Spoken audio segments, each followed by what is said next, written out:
Good evening, everyone. I call the meeting to order. Welcome to meeting number 83 of the Standing Committee on Procedure and House Affairs. The committee is meeting today to study the question of privilege related to the member for Wellington Halton Hills and other members. As I've mentioned in the past, and just mostly for our guests today, if you keep your earpiece in, it's the best way. If you choose not to keep your earpiece in because you know both official languages, just leave it to the side. And as always, please answer in the language of your preference. If there is time taken for interpretation, that time that you're taking to listen to the interpretation will not be taken away from the member. It will be returned to the member. So just take your time to hear what is being asked of you and then to respond, because what you have to offer is obviously really important to PROC committee members because we've asked for you to be here. And I do want to thank you for responding to our request to appear so quickly. It means a lot to us, and being in the evening, it definitely demonstrates that you recognize the importance of the work that we are doing. Tonight we have with us from the Canadian Security Intelligence Service, David Vigneault, Director, as well as Sherry Henderson, Assistant Director. And Mr. Vigneault, I believe you're bringing opening comments, and you will have up to 10 minutes to share those comments, and the floor is yours. Welcome to PROC. Thank you very much. Merci, Madame la Présidente. Mesdames et Messieurs, membres. Thank you, Madam Chair. Ladies and gentlemen, committee members, good evening. I'm pleased to join you again today with my colleague Sherry Henderson to continue our discussion on foreign interference. Since my last appearance in March, media reporting on this topic has continued. The release of information in this way can create misunderstanding, confusion and fear among victims of foreign interference. It also makes it more difficult for CSIS and our partners to do our jobs, which is exactly what our adversaries want. Today, I would therefore like to provide the committee with some insight on the business of intelligence and to reassure you and Canadians of CSIS's commitment to countering foreign interference. CSIS has long advised Canadians of the threat from foreign interference and from the People's Republic in China in particular. We have reported on foreign interference in every annual operational and public report for the last 30 years and published unclassified reports, including foreign interference in you, in over 7 languages. It has been the focus of extensive outreach and awareness efforts with communities, universities, and the research sector. In short, foreign interference is not a new phenomenon to CSIS or to the Government of Canada. As foreign interference threats have grown and evolved, so have our responses. We know that Canada's democratic institutions are targeted more now than they were 20 years ago. To effectively counter these threats, CSIS has leveraged the full suite of its authorities to investigate, reduce the threat and advise government. It is also an active participant to the Security and Intelligence Threats to Elections Task Force, or SITE, working with federal partners to combat foreign interference targeting our elections. Importantly, intelligence must be shared to have an impact. CSIS is mandated to advise the government on threats, and we just do that. CSIS has produced thousands of intelligence reports on foreign interference and briefed extensively on this threat. CSIS has also prioritized equipping elected officials with the information they need to identify foreign interference so they are better prepared to protect themselves. We do this by providing briefings that are tailored to the individual circumstances and provide detailed information on the tactics, tradecraft, and methodologies used by foreign states against elected officials in Canada. We strive to provide them as much detail as needed to mitigate the threats they face. Any threats to the personal safety of an individual is always immediately referred to law enforcement and the proper authorities. CSIS began these efforts in earnest in 2015 and has significantly expanded them since 2021. In 2022 alone, CSIS conducted 49 briefings with federal elected officials and has briefed numerous provincial and territorial premiers, mayors, and officials at all levels of government. The CSIS Act, however, prohibits the disclosure of classified information in these briefings. This is a legislative gap that must be addressed. The National Security Intelligence Committee of Parliamentarians has recognized CSIS track record on foreign interference. Its 2019 annual report found that CSIS has and I quote, CSIS has consistently conducted investigations and provided advice to the government on foreign interference. The committee has also referenced our briefings on foreign interference to numerous ministers, federal partners, and other public and private institutions. The committee also noted the considerable resources and wide range of tools that CSIS employs to investigate, report, and counter foreign interference threats. Le SCRS n'hésite pas à utiliser les autres. CSIS does not hesitate to deploy the other tools at our disposal, including investigations, threat reduction measures, and cooperation with domestic and international partners to counter foreign interference. While what I can say about such operational matters is limited, I can assure you these efforts are robust. CSIS is committed to continuing these efforts in accordance with the Minister of Public Safety's recent directions that threats to the security of Canada directed at Parliament and parliamentarians continue to receive CSIS's highest attention. Of work, an organization's credibility is developed over years and is closely and delicately guarded by the rigorous practice of intelligence tradecraft. Protecting sensitive sources and methods ensures that the safety of those sources and preserve our ability to continue to collect intelligence and protect Canadians. CSIS collects intelligence from open sources, technical intercepts, human sources, partners, interviews, and other investigative techniques. Intelligence professionals continuously assess the information and build an intelligence picture over time. The source of the information and its reliability, our ability to corroborate the information, along with historical trends and context, are just some of the considerations that are weighed in assessing intelligence. The threshold for sharing intelligence and advice is not an exact science. Some intelligence shared is called raw intelligence, which may be uncorroborated by other information or come from a new and untested source. Uncorroborated intelligence may prove to be highly credible in time, but requires rigorous validation. All intelligence products include appropriate caveats and reliability assessment to inform the recipient. By pulling all of the individual pieces together, we have a better understanding of the threat picture, including any gaps, any intelligence gaps that remain.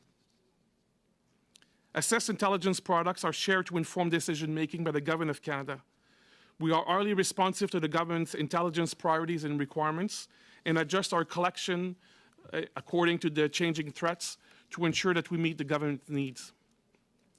My colleague, the National Security Intelligence Advisor, recently noted to this committee, however, the importance that decision makers not only read intelligence, but they also receive advice on how to act on that intelligence.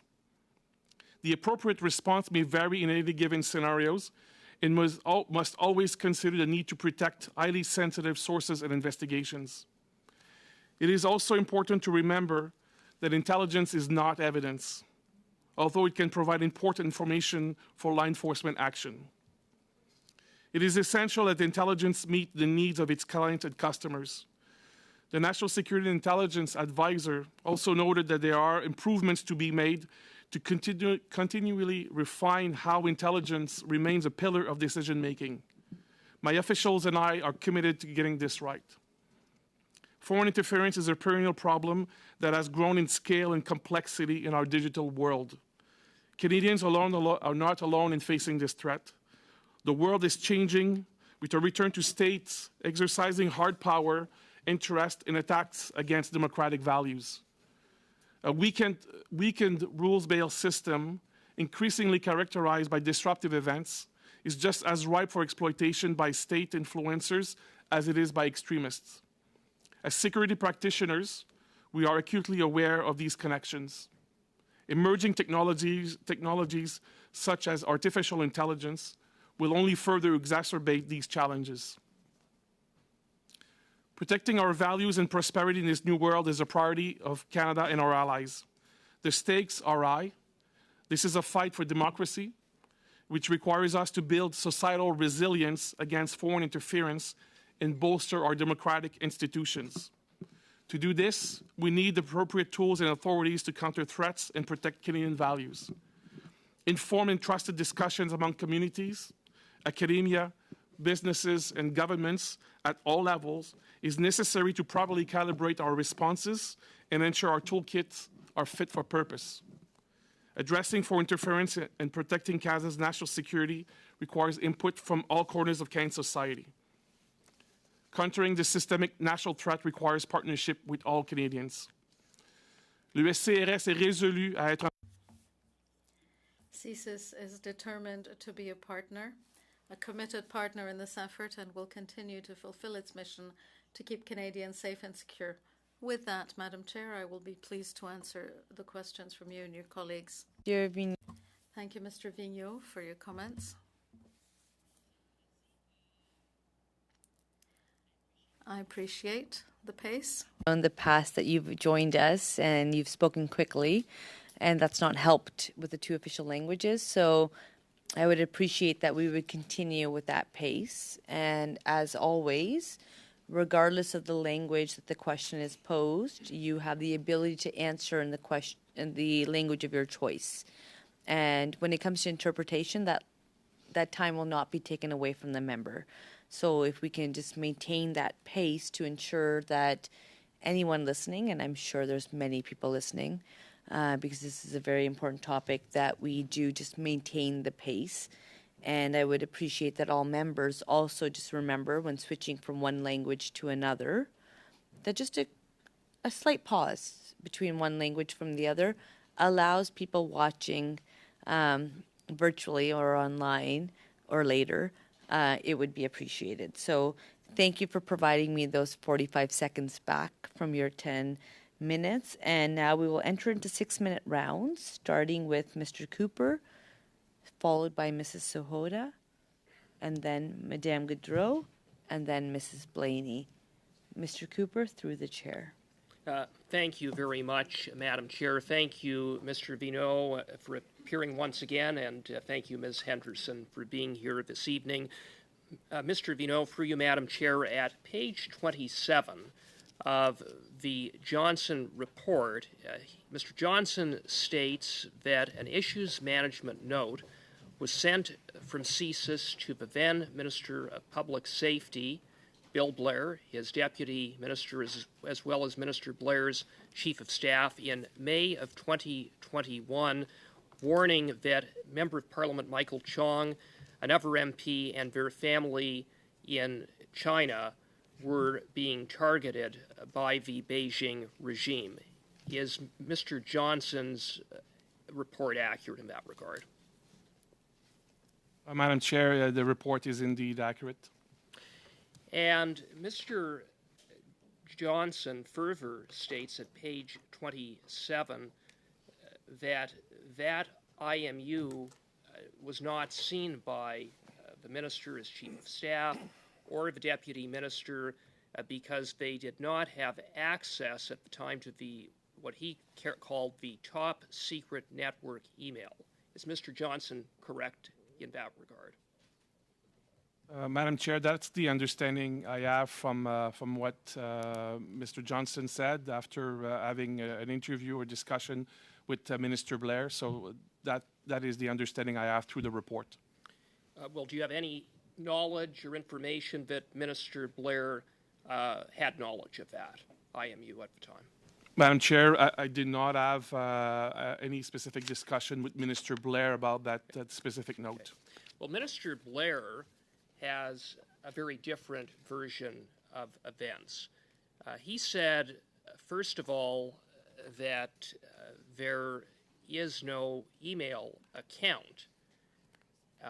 So that is precisely contrary to what Mr. Johnson states in his report. How can what Mr. Johnson concludes be reconciled with what Mr. Blair told this committee on June the 1st?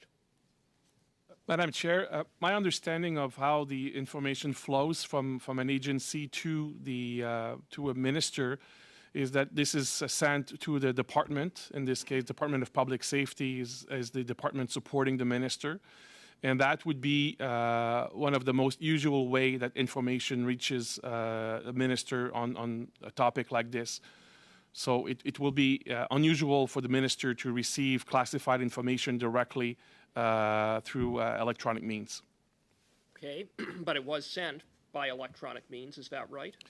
Yes, the way that we, CSIS, would be communicating this information to the department for onward transmission to the minister is by secure electronic means. Okay, and that's presumably why, for example, his deputy minister would have been sent the IMU in addition to the minister and his chief of staff.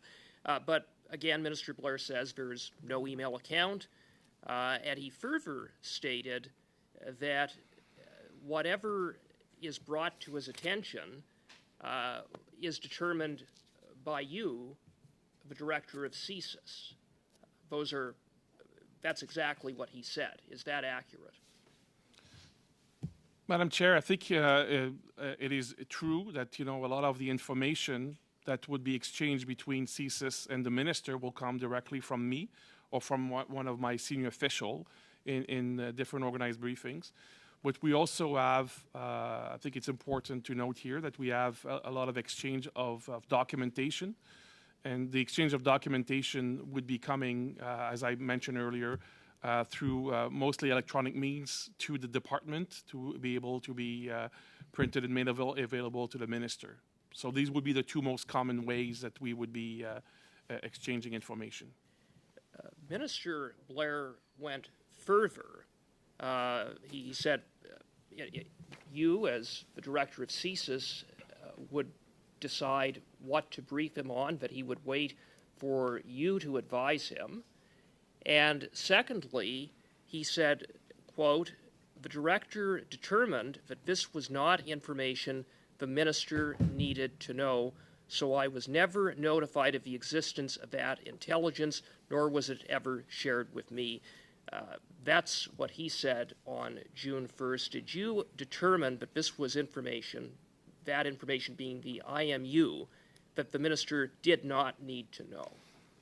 Madam Chair, in this specific case, there's two ways that the information would be shared. One is when we have intelligence reports. Those intelligence reports are written and shared with the department to be curated for the minister. So it will depend on the department's decision from time to time to see what the minister will have access to. But it's also important that when we see we have something of high importance, we have instituted this process called information management note that would be shared to bring attention to something more specifically. And that was the purpose of this note. It was to bring it to the attention of those people who were distant to. I would like to add, Madam Chair, that it's clear that Minister Blair, in his testimony, has mentioned that he has not seen that note, and I have no reason to doubt that. But he said that you determined that that information was something he didn't need to know, and from what I understand from what the answer you just provided, that that's not the case. You didn't make that decision. Madam Chair, that would be an accurate description, and I think the fact that we did an issue management note speaks to the notion that we wanted to highlight the information. Oh boy. Thank you. And I hope that hearing the beep and the fact that we had another question following that beep has demonstrated my intentions as chair to show that if one person speaks after the other, that I also will be courteous to provide it. I will return the courtesy if it is given to the chair. If the courtesy is not offered to the chair, it will not be returned. So the onus is on members to have the courtesy returned, and I hope that is understood by my comment at the top of this meeting. Madame Sahota. Thank you, Madam Chair. My first question to Mr. Vigneault is regarding the new ministerial directive that has been given in May by Minister Mendicino. The directive given to CSIS means now that you'll have to investigate and, in addition to that, disclose. I mean, I guess you're generally investigating, but disclose any foreign threats against parliamentarians and or their families. There has been some talk by other witnesses as well what this would mean. There are many questions we have as to whether you have started to undertake that work.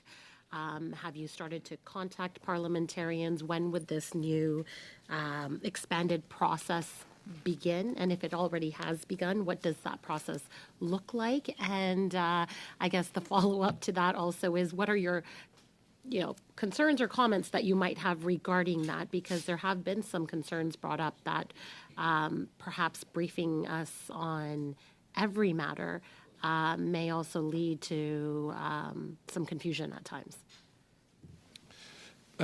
Thank you to you, Madam Chair.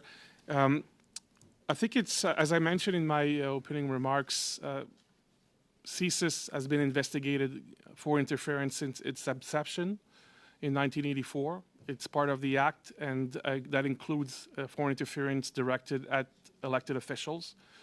And so from that point of view, and we have reported on this publicly, as I mentioned, for over 30 years. The ministerial directive, I think, is a helpful tool to help clarify the intent of the minister in how we are exercising these authorities. And so that is, I can tell you, that is already been put in motion. We are developing plans and approaches to talk to other elected officials.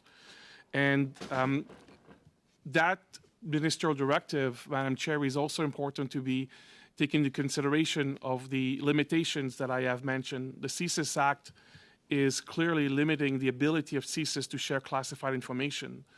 So I think between an act that is showing its age in terms of the ability to exercise our authorities and share information, and the new ministerial directive, I think it's providing better clarity, and we hope that it is going to be helping the ability that CSIS has to share that information that is crucial for members of parliament to have. Are you suggesting that there need to be relevant updates made to the CSIS Act as well, so that it goes hand in hand with the new directive? So, Madam Chair, it has been recognized by a number of experts outside the government. It has been recognized by Minister Mendicino and Minister LeBlanc as recently as a couple of weeks ago in their comments that there is a need to review the CSIS Act. The National Security Committee of Intelligence and Intelligence Committee of Parliamentarians and SICOP has noted the fact that the CSIS Act needed to be updated. The commissioner of Mr. Commissioner Rouleau in the Commission of Inquiry that taken place last year has noted that even though it was not in his terms of reference, that he thought there would be it was important to have a clear reflection on the CSIS Act to make sure that it's relevant for today. And the federal court has also mentioned that CSIS Act should be showing its age. So I do believe, yes, indeed, Madam Chair, that having a modernized CSIS Act would be an opportunity for CSIS to respond much more fully to the wish of the parliamentarians. Thank you. Madam Chair, the witness said that there have been processes that have been undertaken. Have you briefed any witnesses under this new any parliamentarians, under this new process? Madam Chair, we have started, and we have had one such instances of a briefing, and we have a couple of others that are being prepared as we speak, and there will likely be further in the future. In 2022, you had mentioned that 49 briefings were provided. Were any briefings provided in 2021? If so, how many? Madam Chair, with your indulgence, I would take these questions on the advisement and bring the committee back with the specific numbers. I believe it is listed in our annual report, but I will provide the committee with the specific answer. But I think if I can add, Madam Chair, I think what is important here is that since about 2018, we started to be speaking publicly, very much clearly to Canadians about foreign interference by providing some of our analysis and some of our advice on how people, organizations could protect themselves. And I think we are now at this evolution, given the nature of the threat environment, that we need to have those further, more specific discussions with members of Parliament. And we very much welcome the opportunity to do so. Has been some criticism regarding the approach that CSIS has on educating the public or providing these briefings and a better understanding to the consumer of intelligence.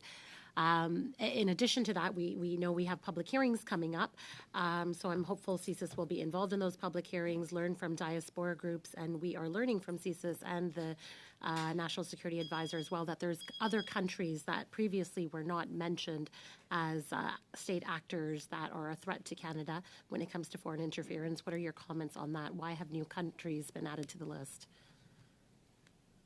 Thank you, Madam Chair.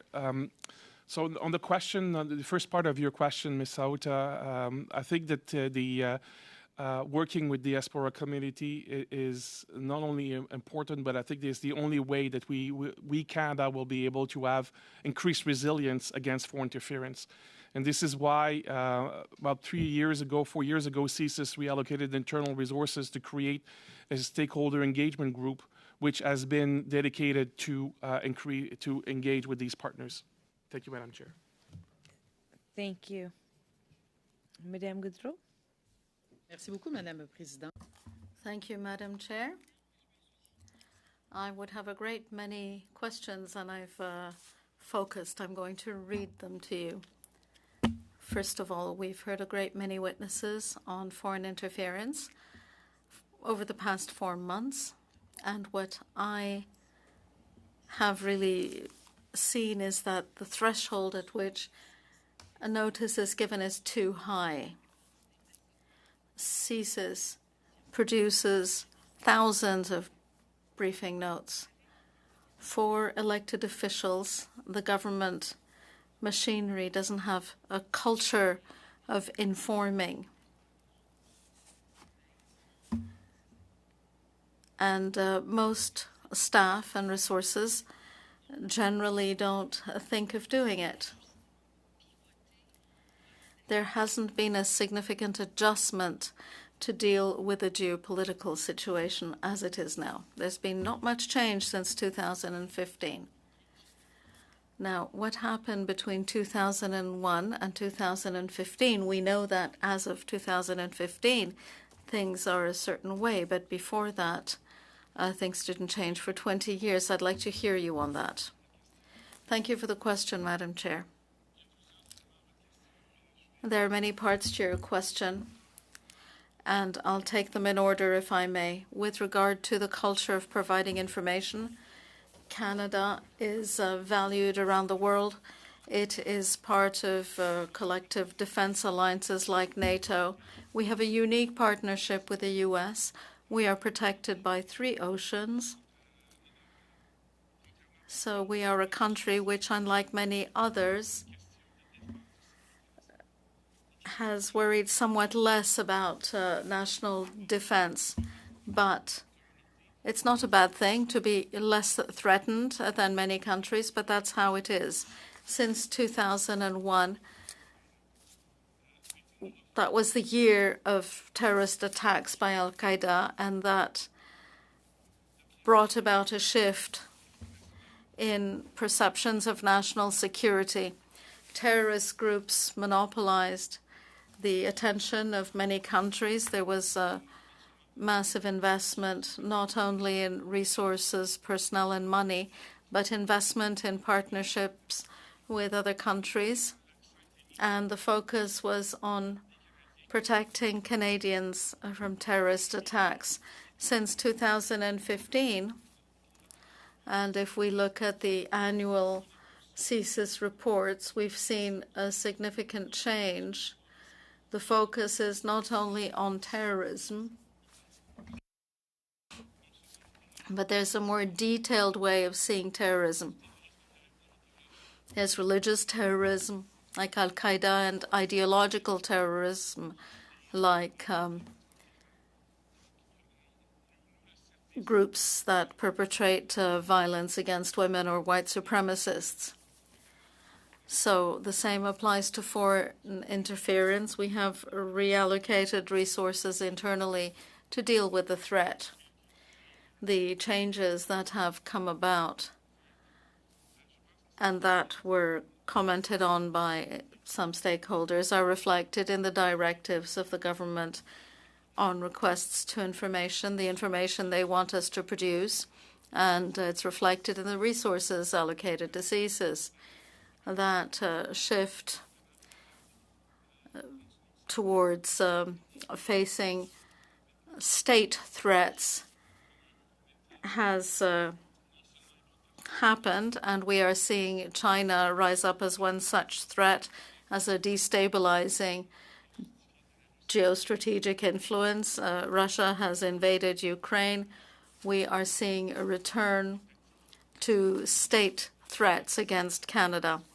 CSIS, in a speech that I made in 2018, my first as a director, I said that threats from hostile states, and that of course includes foreign interference, was the most significant threat that Canada was facing. I appreciate your answer, and it does help me put things into perspective. I would like to know who determines the general direction of CSIS and its policies.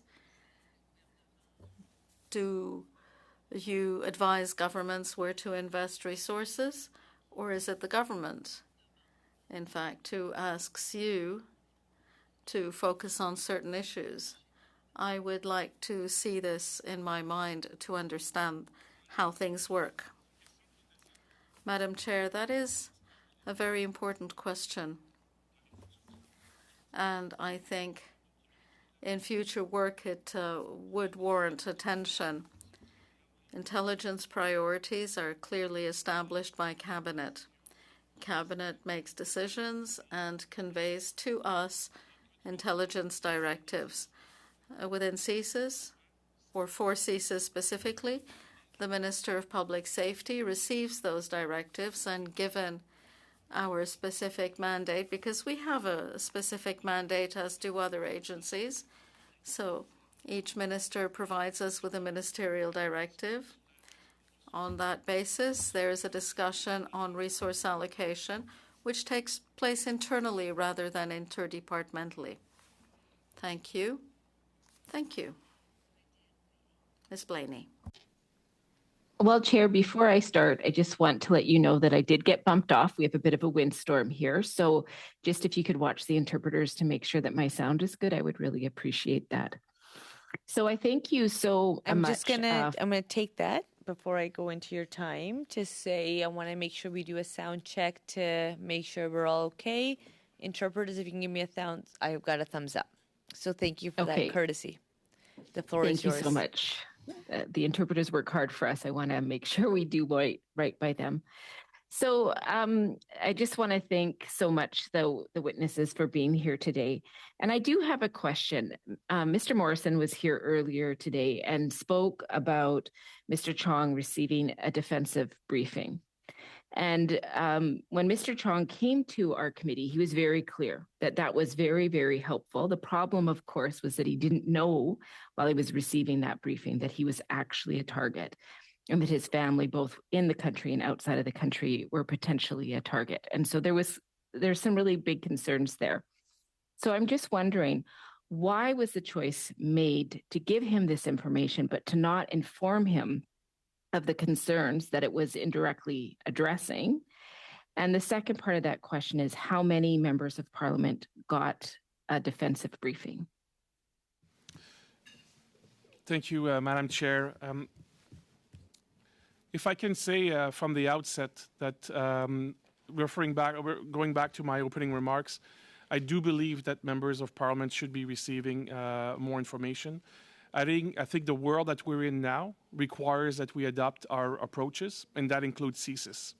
And so I think the ministerial directive is going to be helpful there. That will still have to be done with the context of the limits of the CSIS Act, and I hope that this committee will have some perspective here. But the approach that was taken to brief Mr. Chong is the one that was available to the service at that point, which is, we have defensive briefings. I think it's important to know two specific elements of that. The first one is that defensive briefing is carried out by a professional intelligence officer of CSIS who has access to all of that information. So it is just not a generic briefing that is given. It's given by a trained professional intelligence officer with the knowledge of the classified information. So it is tailored to the individual and very much in that context. So that said, I think it's also important to know that the limits that we have to brief classified information, I think, have been clearly highlighted in the case of Mr. Chong.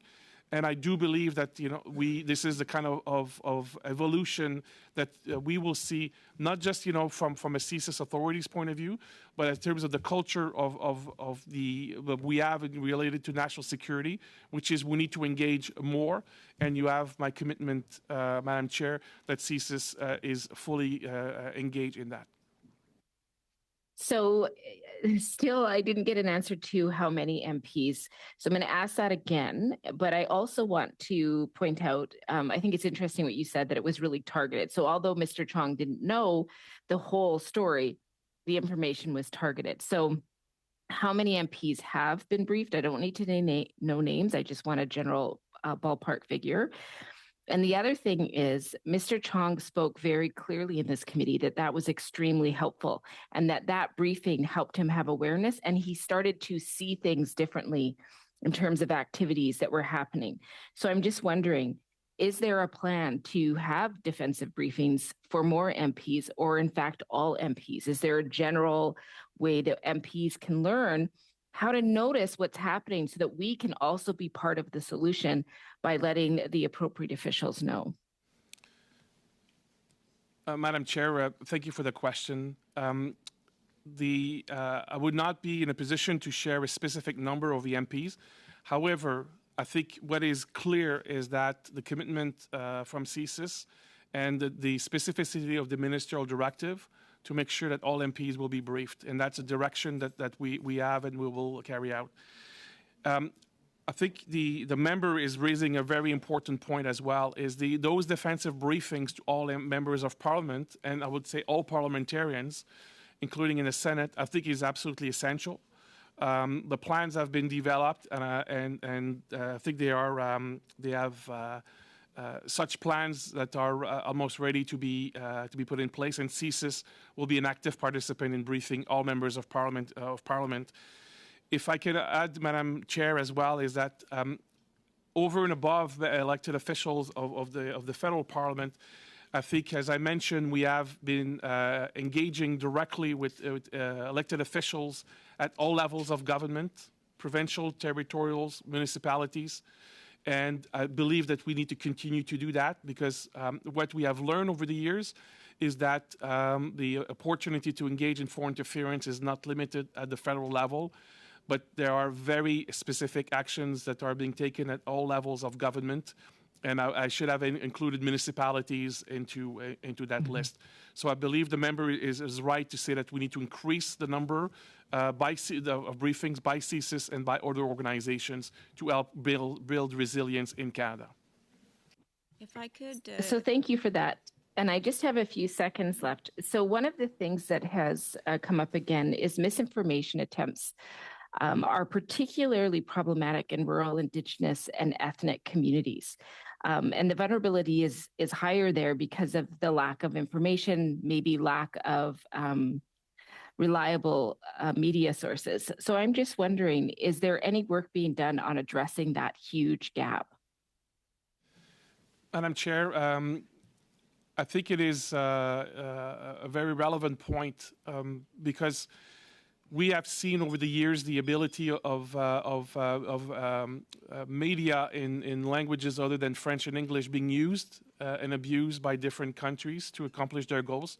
This is why our foreign interference material that we've produced last year has been published in 7 languages, to be able to have information in the language of number of communities, diaspora communities who are directly targeted. We're also working with First Nation organizations to accomplish similar goals. Thank you, Madam Chair. Thank you, Monsieur Vigneault. We will go to 5 minutes to Monsieur Berthold, suivi par Monsieur Turnbull. Mr. Berthold, followed by Mr. Turnbull. Thank you, Mr. Vigneault, Ms. Anderson. There's something I need to clarify. On June the 1st, 2023, Minister Bill Blair made the following statement. Allow me to specify that the information was not conveyed to me. CSIS determined that the information could be conveyed to me, but then determined, pause, perhaps you should put the question to the director who determined I need not be informed. I was never told about the fact that this intelligence existed and the information was not conveyed to me. Did you make that decision? Madam Chair, as I said earlier, the Canadian Security Intelligence Service, and specifically me, shared the information with the Minister of Public Safety. Given the very specific directive to share such information with the Minister, I have no doubt the Minister did not receive it. His comments were very clear. But I think it is important for the committee to understand that we did share the information on the briefing note. So you never notified anyone that the briefing note should not be conveyed to the Minister? Yes, that is correct. In Mr. Johnston's report on page 31, he states, according to the Minister, when CSIS wishes to convey sensitive information, the organization, that is CSIS, announced that it has intelligence to convey and meets the Minister in secure facility to convey the information. Was that done?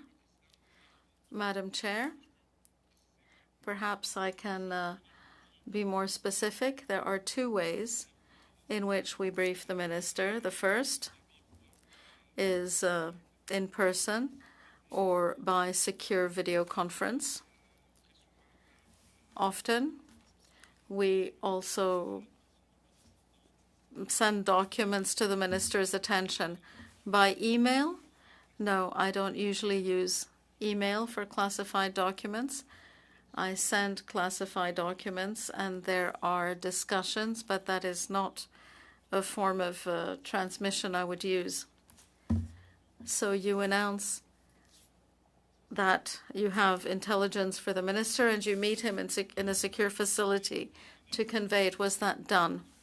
Well, that is one of the ways that we brief the Minister. We have a meeting either in person or through a secure video link, but not in secure facilities. I believe what the Minister was referring to was that it would be in CSIS offices or at the secure offices of the Public Safety Minister. But these meetings are held in such facilities at your request, Madam Chair. Sometimes it is at the request of CSIS, sometimes at the Minister's request, sometimes, and that depends on the information in question. Mr. Johnson stated that he believed that application of the ministerial directive, given its existence, CSIS should have briefed the Minister on the issue. Was that done? One thing that is very clear, Madam Chair, is that we are all drawing lessons from what happened and the events that unfolded. I believe there should have been more regular meetings and briefings between CSIS and the Minister. Information should have been conveyed with more regularity. the pandemic made things very difficult. CSIS was one of the only federal organizations to work in their offices. That did not make things any easier because other people were not in their offices. The ministerial information, is that issue management note? Do you issue many of these a year? Madam Chair, I would say how many there would be a week. Either it would range from none to 2 or 3. Apparently, the National Security Council said that 7,000 were issued, and I was told that I would have to sit in their shoes for some time because there was so much information to manage. So, is there an issue management note such as the one you sent to the minister? There aren't 7,000 issue management notes a year. No, briefing notes on the issue, no, are not that numerous, but this is only one way we have of sharing information and intelligence. The other means also convey critical information to the minister. So this is not the only tool we use. But in your view, was this note or is such a note particularly important, and should it sound the alarm when someone receives it? These notes have been created by CSIS for the past few years only to draw attention of the people who receive them. Voyons qu'on a eu. Given that we have had an excellent conversation, I was asked for a few more seconds, which I granted, because there was a respect demonstrated for everyone here, including the interpreters. And since respect is being shown, when I'm shown respect, I return that respect, because I believe that the information we are eliciting here is important to everyone here. We will therefore continue in this fashion. Mr. Turnbull, 5 minutes. To you, Madam Chair, in respect to our witnesses today. Mr. Vigneault, I would ask you, have you read the Right Honourable David Johnston's first report? I have, Madam President. Do you agree with his findings specifically on the 8 allegations that he's looked into that supposedly have originated from CSIS leaks? Would you agree with those findings? I think, Madam Chair, I know that the member has limited time, but I'd rather we could be a bit more specific as opposed to just speak in general about the report.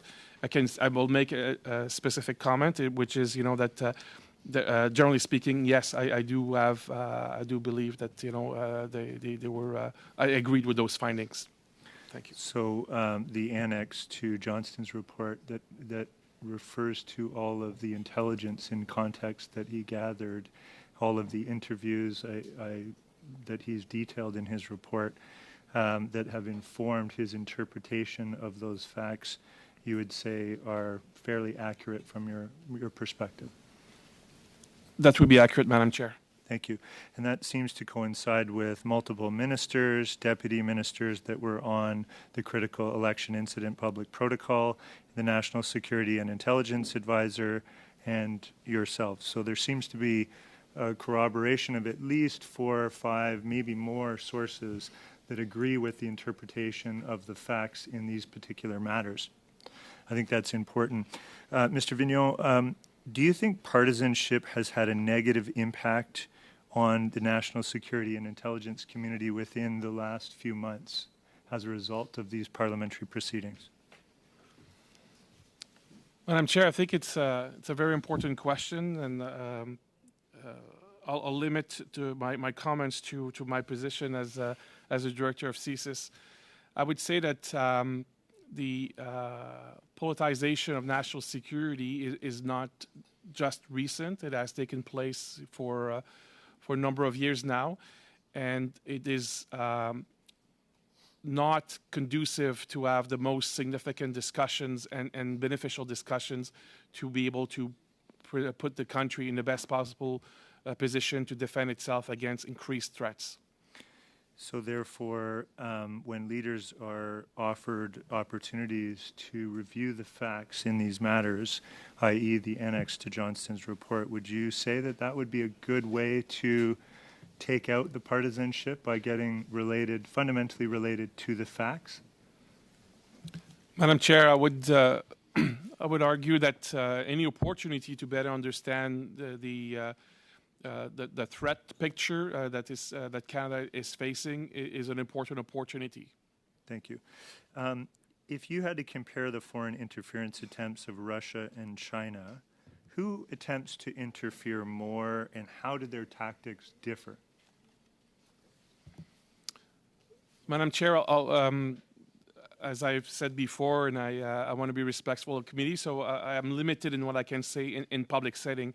However, I think there is a fundamental difference between the PRC Communist Party activities in Russia, and the most fundamental one is the fact that since the arrival of Xi Jinping as the president of China and as the leader of the Communist Party, we have seen a growth of the ability in the budgets of the United Front Work Department. The UFWD is a tool that has been created at the inception of the Communist Party in the 1940s that existed in Canada for a long, long time. However, under Xi Jinping, he has described them as one of its magic weapons. And that organization, UFWD's main goal is to interfere in other countries' affairs. So I would say that this is one of the most significant difference between the PRC and other countries. But you'd agree that Russia is still presents a threat? Russia has extremely advanced capabilities to engage in foreign interference activities. They're doing the same thing on espionage. The question may sometimes be what is the intent behind those capabilities, and what is their specific objectives. And so sometimes Canada may not be the main objective. Thank you.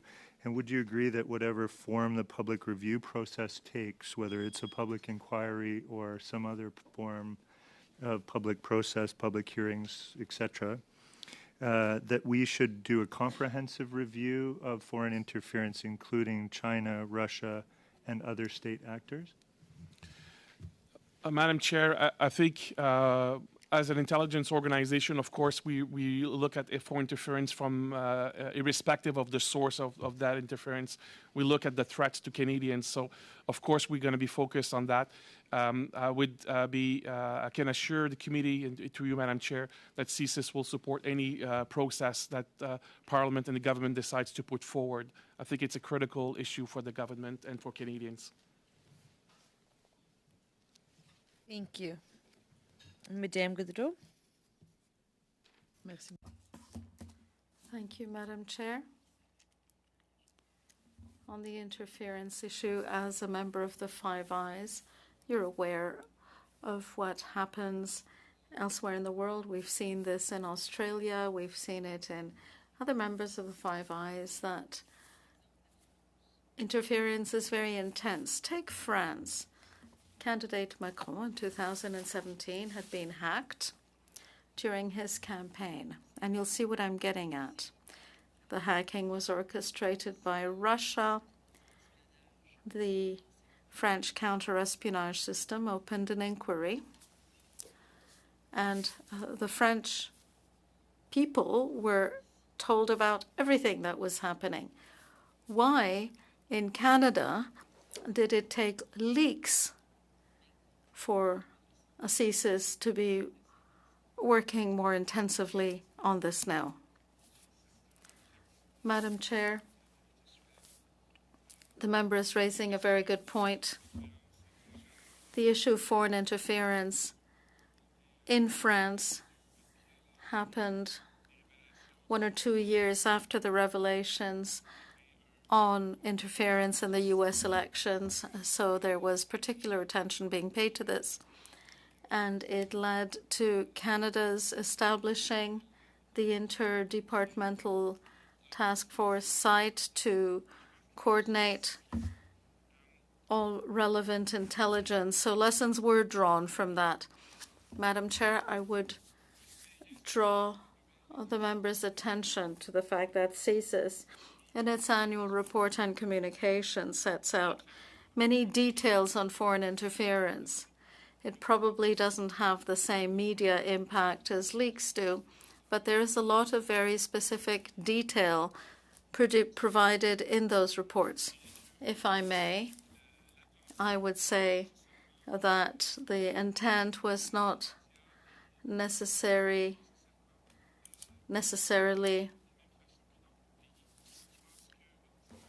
focused on parliamentarians the way it was in other countries, but now it is, and we hope that with the committee's work and the information we share, this will all help Canada be better prepared for the future. Well, I hope each and every one of us no longer has their head in the sand. Thank you. Laney. Well, thank you, Chair. And I'm going to come back to my last question because I didn't hear anything about rural communities. And I also thought I heard somebody say, may I add? So if there's something that I missed, I would enjoy hearing it. Absolutely. Thank you very much. I think it was a very important point that we were discussing and that had been raised by the member, Madam Chair. And what I wanted to pick up on was the point made in regards to that ongoing communication, and that when we go out and provide those defensive briefings, the intent there is to allow the individual to become aware, to create that awareness of what they might be seeing that they would not normally recognize potentially as foreign interference. So it's increased that awareness, but it was also so that if they did become aware, they could talk to us as well, and to get that back and forth. And by being able to provide that information back to us, then we can continue to make those briefings that much more valuable for all of Canadians and all of our members of Parliament and all of the levels of government. I think that's fundamentally important, that this is not something that we can do alone, that everybody needs to support and engage and understand what the threat is. And so that's where those ongoing defensive briefings that we were providing and will continue to provide can help create that greater engagement across the board. Thank you so much. I do want to come back to the diaspora communities that have been calling out and ringing the alarm bell for many, many, many years.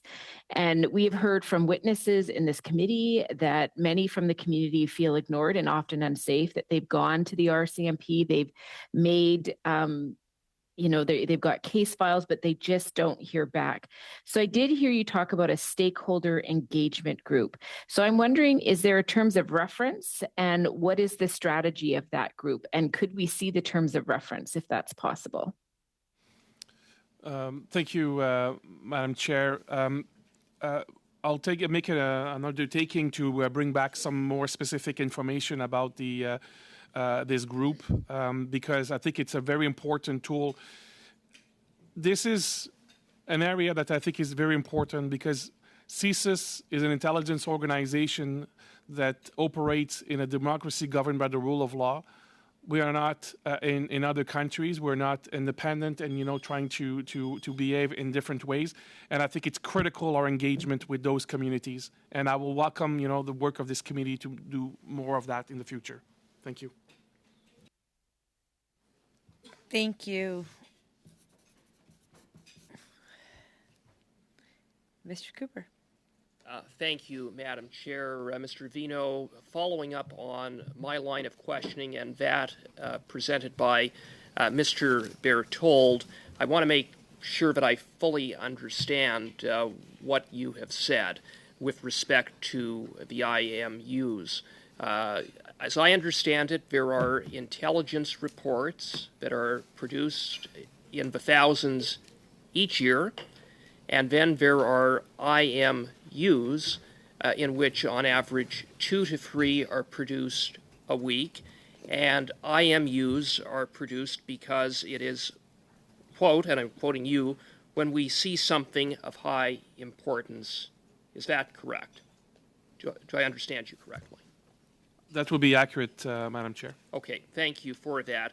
And when you see something of high importance by way of an IMU product that is addressed to a minister, it is because you would want the minister to see that IMU. Is that correct? Madam Chair, the IMU is sometimes directed at the minister, but also sometimes will be directed at other officials as well in the government. But when it is addressed to a minister, it would yes, be because you'd want the minister to see it, right? That would be accurate, Madam Okay. Chair.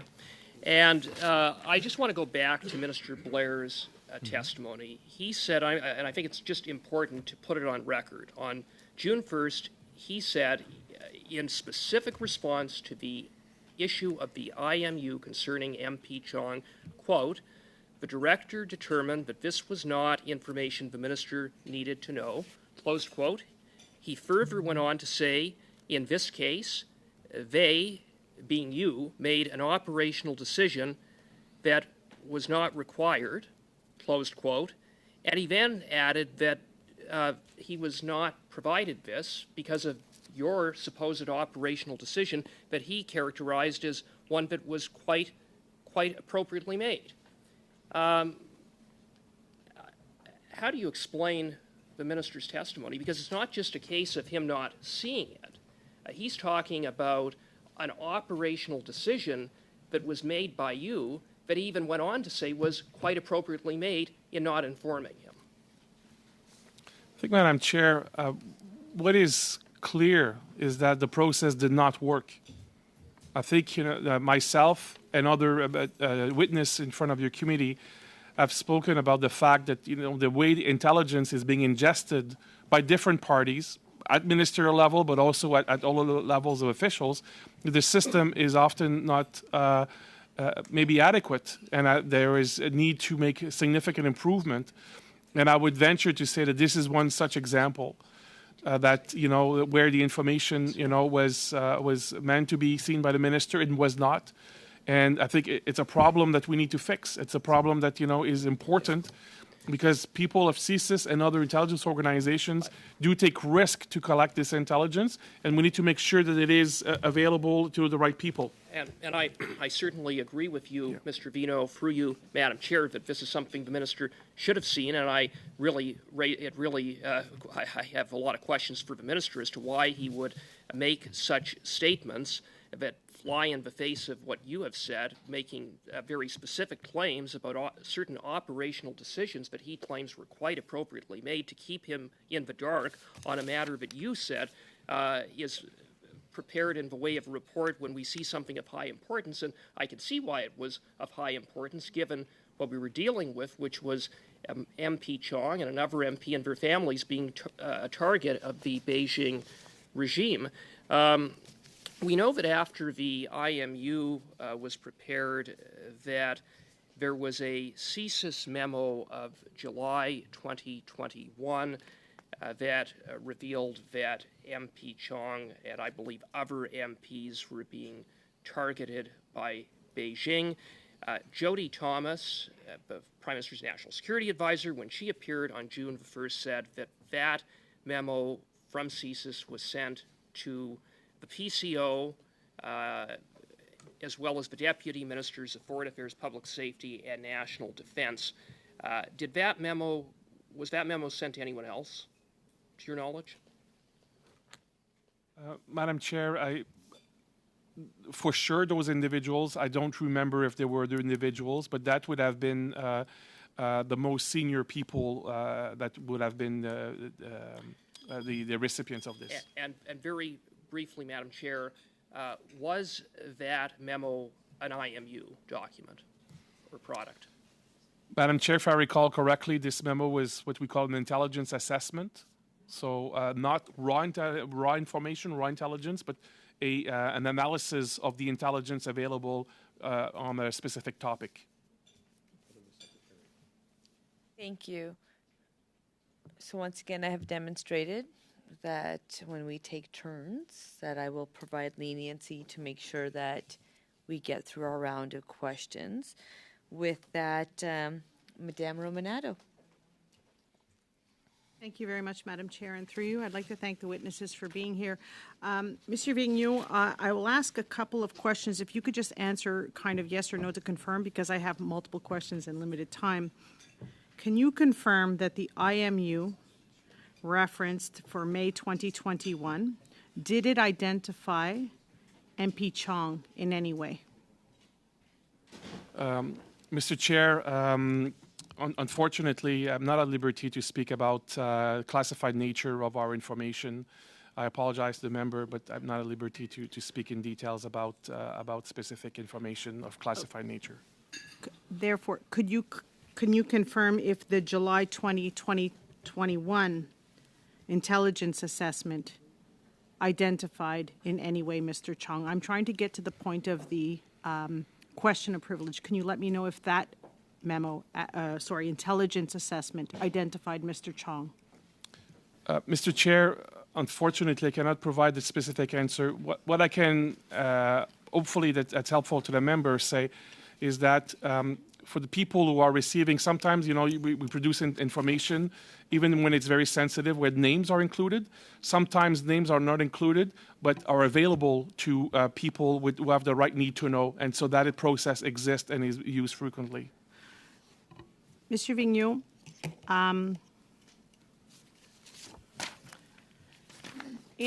on June 28, 2017, the National People's Congress passed the National Intelligence Law and outlined the first official authorization of intelligence in the People's Republic of China. I'm quoting directly from Government of Canada website, where it says, and I quote, "The intelligence law highlights one important continuing trend within the state security legal structure put in place since 2014.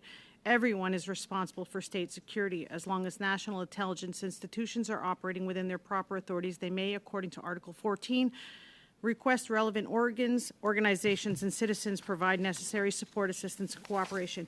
Can you elaborate with this committee if this changed the posture with respect to intelligence gathering within CSIS? Mr. Chair, I can say that indeed this was another significant milestone. It essentially codified and publicized the fact that from the PRC, the Communist Party, they saw everybody, every company, every citizen as someone who needed to support intelligence services. And that, in the way that the PRC is looking at their citizens, irrespective of the fact they may have dual citizenship, irrespective of the fact they may have been living in another country for years, a couple of generations, they would apply the same standard to apply that law, and that they will be putting pressure on individuals to collaborate with the intelligence service if it was in their desire. And yes, Mr. Chair, CSIS took good note of that, and that changed the way we were looking at our analysis and our investigations.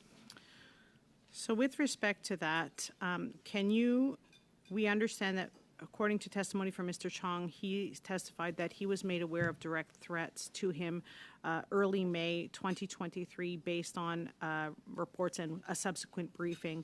Again, not elaborating on the specifics, but can you confirm that he was made aware of potential threats to him in early May 2023? So I believe, Madam Chair, that the member refers to the threat reduction briefing that I had with Mr. Chong.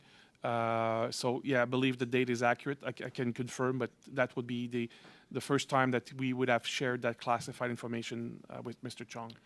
So in that regard, earlier in your testimony today, and I quote, you said intelligence must be shared to have an impact. If that is in fact correct, if Mr. Chong was not made aware of any threats to him or his family until May 2023, would you agree then with respect to the question of privilege? If he was not made aware, how would he have been intimidated? I think, Madam Chair, I mentioned earlier, and I think it's an important point, CSIS had a few interactions with Mr. Chong. including at the point where we had that intelligence and that the person engaging with Mr. Chong had the experience and the knowledge to make sure that this intelligence was specifically tailored for Mr. Chong. It does not negate the fact that the specific classified intelligence was not shared with Mr. Chong, but that defensive briefing was absolutely informed by that. And I think the member, as has been mentioned, and as I've said earlier, I think we're pointing here to a gap that exists that we need to find a way to resolve because of the ongoing threat of foreign interference in our democratic processes. Thank you, and hopefully I'll have another chance. Thank you. Thank you. Mr. Culkins. Thank you, Madam Chair, and thank you, Mr. Vigneault, for being here again, and Madam Henderson, thank you.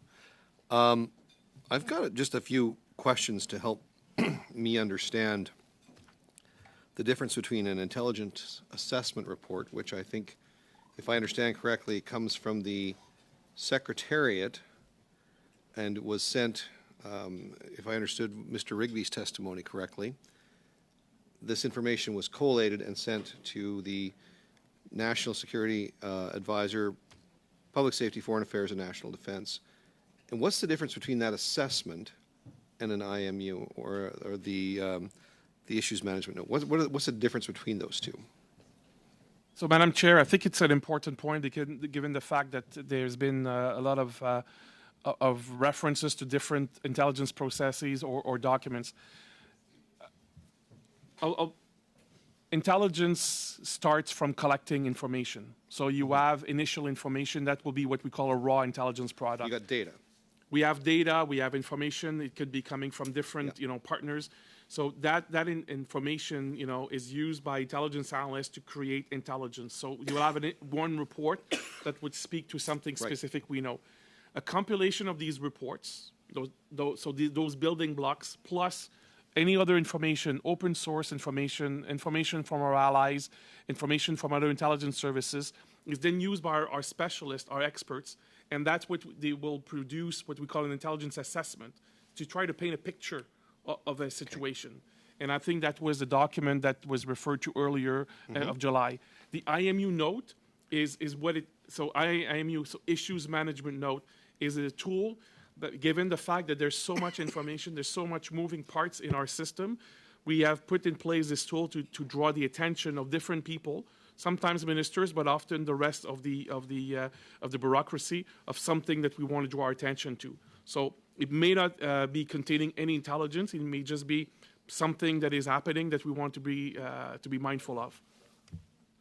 That's very, very clear. So you talked about this issues management note, and it's been the topic of discussion, at least in the questions that we've had. The Minister of Public Safety, the former Minister of Public Safety, was here. We understand that, and has made some claims that seem to be contradictory to not only what David Johnson has said in his report, but what we've heard. So I'm trying to flesh this out, because what's at stake here is the safety and security of a member of Parliament. So when was this IMU, or when were these issues management notes, when was this process established, roughly? Could you tell this committee, like, this is not something new, right?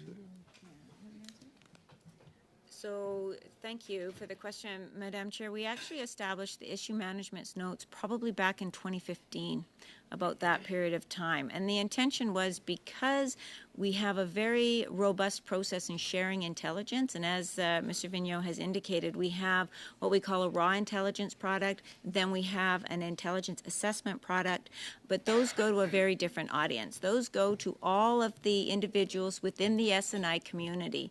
So the IMU note was then created because we wanted to make sure we could inform on a specific event at a specific time.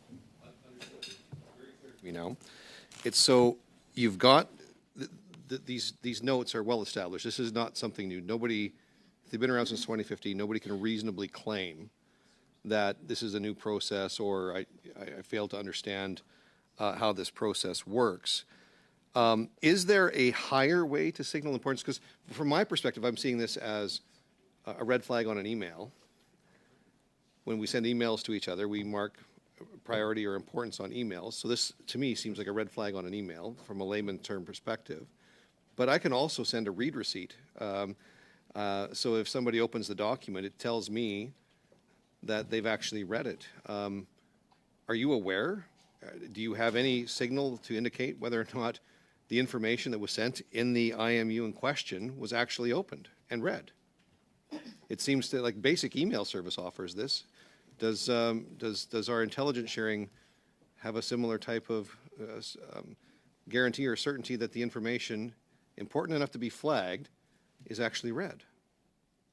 So, Madam Chair, I think this is a very important point the member is raising, because it's not that what I think is clear is that if we have put in place a process to flag, and here in this specific case, the minister was very clear he did not get the information. So that means the process that was in place, the support he was receiving from us or from public safety did not, in this case, work. Yes, there were the conditions of the pandemic, which I think should not be overlooked, but more fundamentally than that, if it's something of importance, if it does not work for the minister, and again, you know, the minister was very clear with that, it is incumbent upon us, ourselves, his office, and the Department of Public Safety, to what is the right tool to put in place to make sure that, you know, critical information is seen by the minister. And I think this is one of the key lesson that we need to put in place, is to have this ability to adapt our processes when it's not working. Thank you. I think it's a process. Mr. Fergus. Madame la Présidente. Madam Chair. Just to talk a little bit about these information management notes, IMUs, could you continue with your response to I believe it was a question by Mr. Calkins, in terms of how do the IMUs work? Let me ask a couple of questions. How do they work? Who's on the distribution list? Or can you give me, not who specifically, but a vague number of how many agencies, departments, people are on that list? Thank you very much for the question, and Madam Chair, I think one thing that is important to understand is how actually the dissemination of the sensitive information works. It is not like a regular email back and forth. We actually have a very tightly controlled, top secret system which allows us to send information. Within our own organization, our full organization is a SCIF, so we all can have that right at our desktop. But in the average department, they do not have that capability. So individuals actually have to go to a special protected room within that department, and only individuals who have verified access to that system can access it, read their information, and print it off. So when we send out an IMU note, we actually send it to the department, and the department therefore is the one, specific individuals who have an email account, and they receive it. So it would have been a specific individual within, for example, public safety, or within, for example, PCO, that would have access to that, would be able to print it, and then provide that information. I'm trying to now, thank you so much. That was very important. So it's a relatively wide distribution, circulation, but under very specific and controlled access. So then my question would be, when you want something that is brought to the attention of a particular minister, how do you go about doing that with these IMUs? So the requirement would be that we would send it to the department, and we would then note on the note that this is to be shared with a particular individual. So it could be the minister, it could be the minister's chief of staff, or it could be the deputy minister. They do not have access to that email system, but there are individuals within the department that would, and then would be able to print it out. May I add? Please. Madam Chair, just to add another element to this, of course, there's a lot of attention put on the issues management note, but the vast majority, overwhelming majority of the information that the service shares with other departments will be our intelligence products, and that would be going to so an organization within a department, and that organization is the one that would curate what needs to go to a minister. And so I think when we step back from all of this, I think this is one of the lessons, if I can put it this way, is that this system may not be working as well as it should be, to make sure that each minister get the right level of awareness of our intelligence product. And I think my colleague, the National Security Intelligence Advisor, spoke to that we are doing something different. Because I think it's important, in fairness, for people, and I took Mr. Bertel's question earlier about the number of documents and so on. It is true, it's a very large number of documents. So it is incumbent upon all of us to find the right way of making sure that the right information goes to the right people at the right time. And this is not a science. And that means, I think we are collectively learning that this has not worked very well, and we need to do much better about this. Questions first. Is the RCMP normally on this IMU distribution list? No, not normally. The IMU notes were originally designed in order to inform public safety and PCO. And then recently we have broadened that, and we look at it again, as Director Vigneault has indicated, it's a need to know. So if there's something within a document that they need to know, then we will share that. But it originally goes to public safety and PCO. Thank you. That concords with, I think that, because we didn't have a full understanding of how the IMU works, I think that's an important answer and clarification to have to explain some of the testimony that we had this morning by the Commissioner, the Deputy Commissioner, in terms of why they weren't brought in loop or brought into the circle for some of these products. The other question which I wanted to get to, I can continue? I'll continue very briefly. When this information you want it brought to a particular minister's attention or a chief of staff's attention, what's the process that you... I'll ask an easier question because I don't want to do about the time. It would just be very, very quick. There was a framework which was set this morning that they said that we had developed our intelligence and security systems on the basis of responding to terrorism attacks. The world has changed. Some of the challenges for us are homegrown, and some of it is from non-state state actors or non-state actors. Would you agree with that assessment in terms of how our system had been designed and it has now changed? Madam Chair, I think very quickly, I think it's important. Yes, I would say very shortly, yes, it has been very much influenced.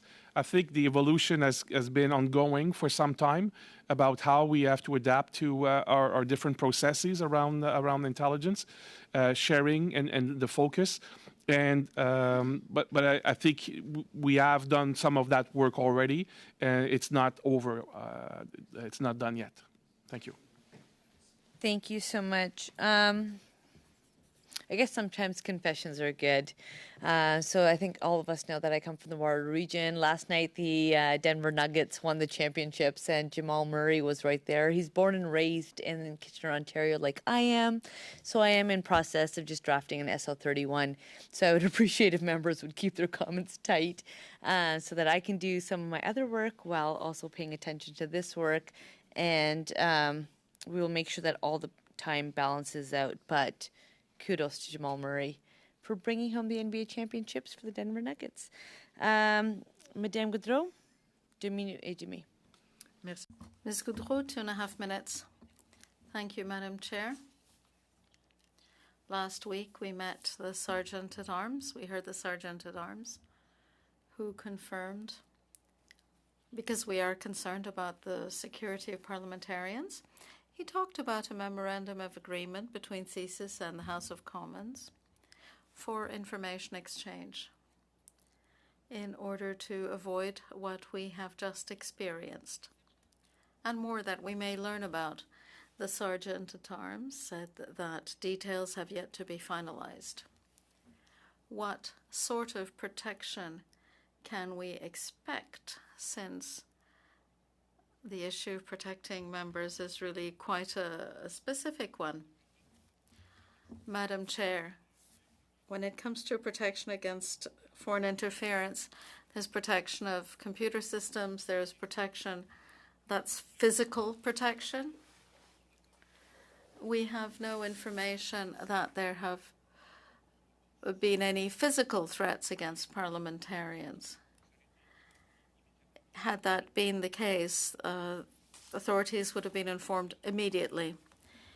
The protocol with the Sergeant-at-Arms is to find the best way for not only CSIS but other intelligence agencies to provide and collate the information so that it is possible for the right people to take any measures needed. Those measures might include screening to see who works in your office, increasing the support provided to members to provide screening and other services. The work of the Sergeant-at-Arms would be to use not only information from CSIS, but to combine that with information from other intelligence agencies. I'm particularly concerned when I hear that artificial intelligence can do so much. Things are moving faster than our ability to keep up with it.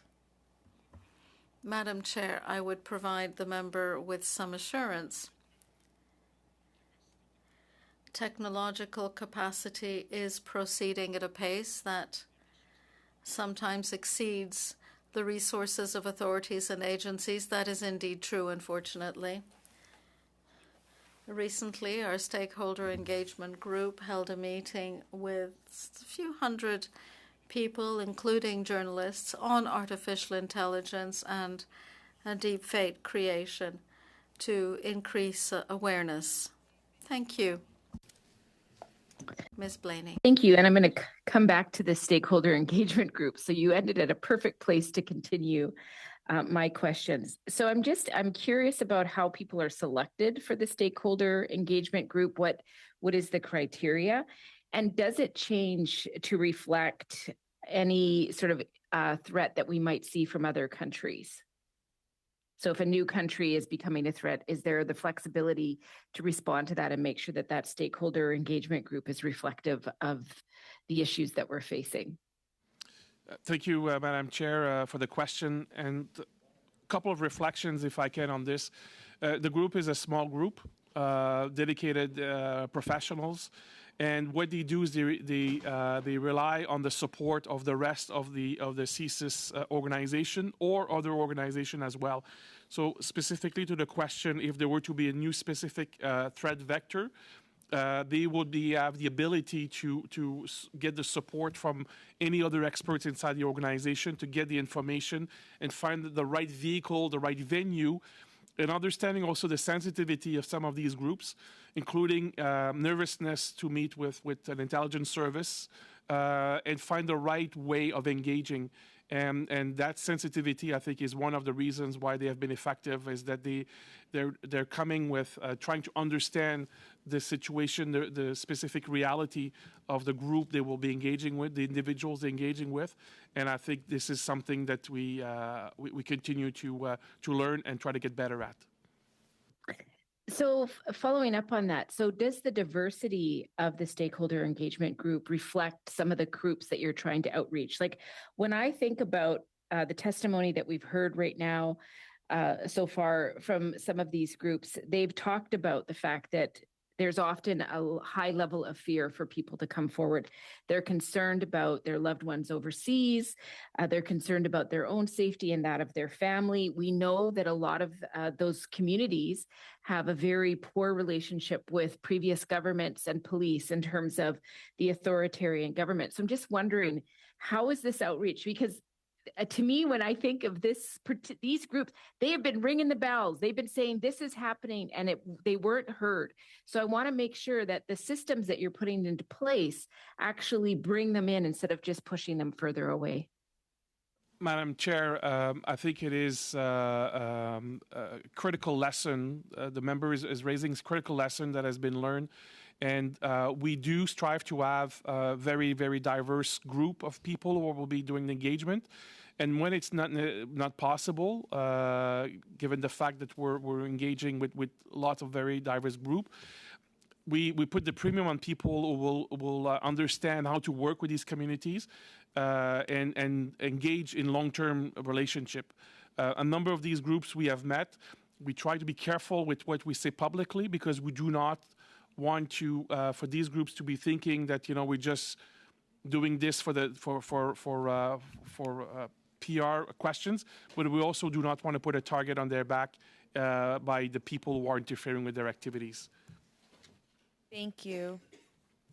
We will go to Mr. Cooper, followed by Mrs. Sahota.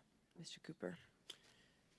Thank you, Madam Chair. Mr. Vigneault, David Johnston repeatedly claimed in his report that with regards to interference in the 2021 election, foreign interference, that, quote, misinformation could not be traced to a state-sponsored source, closed quote. This is in stark contrast to what Mr. O'Toole informed the House, namely that CSIS briefed him that, quote, my party, several members of my caucus, and me were targets of misinformation and voter suppression orchestrated by Beijing before and during the 2021 election, closed quote. So, how can Mr. Johnston's conclusions be reconciled with what CSIS informed Mr. O'Toole? Thank you, Madam Chair, and I'll be trying to straddle the line of the classified information here. The ministerial directive is quite clear that CSIS is to share all information that we have in our disposal, and so that was the case with in question. I mentioned earlier that sometimes we have information that needs to be corroborated, that needs to be vetted, and rigorous practice. Without going to very specific details, I can say that there is some information that was shared in that briefing that may have been part of that category, but it was important to respect the directive that all information be shared. I think in his testimony, the independent special rapporteur has also mentioned that that there is maybe other information that that he would need to look at, and the focus of the work was clearly on the election, on the 2019 and 2021 election. But that doesn't mean that it's to look at all of the intelligence available through CSIS or through agencies. And I think this is one of these situations that we're faced now with is the words of the MP in the House versus what was shared by CSIS versus what was provided to the reporter. For that, now quite a gap, quite a contrast, really, between what Mr. Johnston concluded that he couldn't find evidence that interference was state-sponsored with what Mr. O'Toole was told by CSIS, which was that Beijing orchestrated a campaign that included misinformation using, among other things, state social media accounts. That was also contained in a rapid response mechanism report that, frankly, Mr. Johnston should have seen and couldn't explain how he hadn't seen it when he concluded, as he did, that he couldn't find evidence that there were that interference was tied to the Beijing regime. But Mr. Johnston, which you also alluded to, stated in answer that he based his conclusions on the intelligence that he had. Are you suggesting that Mr. Johnston wasn't provided all relevant evidence and intelligence, or do you know? Madam Chair, I think that what is clear is that the focus of the work was on the integrity of the election for 2019 and 2021. So I think that the work and the report clearly focuses on that. The discrepancy that the member points out to, it's a very valid point. And as I mentioned, that information that has been shared under the ministerial directive was to be all information, and that doesn't necessarily mean that it's information that we would necessarily have assessed as something that with the right level of certainty about the action, but that information was shared with despite that. That was not necessarily information that had been previously put into intelligence reports because it was still being developed. We still needed to confirm some of that information. But I totally understand the confusion that exists here, and I think this is something that, with access to all of it will be available. Thank you for that, and you are quite right. It pertained to Mr. Johnson's report, and what was the subject of his investigation was specifically the 2019 and 2021 elections, and the information that was shared with Mr. O'Toole pertains directly to the 21 election, and Mr. Johnson already had his report in translation by the time he saw fit to interview Mr. O'Toole, and then he basically fails to address it and comes evidently to completely erroneous conclusions. Thank you, Madam Chair. It was more of a comment than a question, so nothing to add. Okay, just wanted to confirm. Madame Sahota. Thank you, Madam Chair. I think we can take it from there. I don't think we're still being completely clear. I think there's a misunderstanding that's happening here at committee.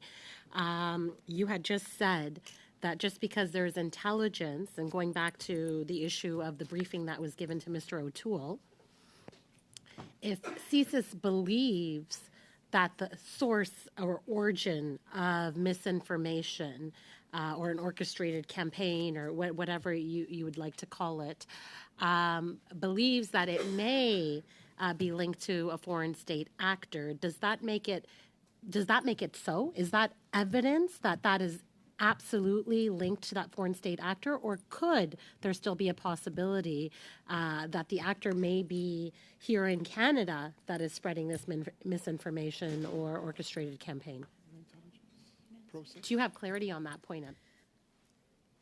So I think that's a very important question to dissect a bit, Madam Chair. When we collect any piece of intelligence, we are trying to build a picture. So every piece of intelligence is assessed on its own merit. In some cases, we will have a very solid source that we receive that information from, and in some cases, we may not. And so we try to corroborate that information in order to build the better picture. So every piece of intelligence goes into understanding what the actual situation is. But sometimes you're still trying to build the picture, and you don't have a lot of really, really strong. Our threshold in the service is to suspect that there's a threat, which allows us to investigate. So it could even be just we suspect this could be what's happening, but we haven't yet got the clarification to believe it. In this instance, when it comes to Mr. O'Toole's briefing, did you suspect or did you know? What was he briefed on? We know what he understood. And I think this is exactly why, for all of us, this is educational as to how these briefings should be provided, how they should be explained to members of Parliament as to where, why you believe certain intel to be so, or if it's an absolute, evidence that, we have backup to prove that this is where it's coming from. Because I believe, even from the testimony that we've gotten from Mr. Chong, the briefings that were given to him were very high level, he had stated.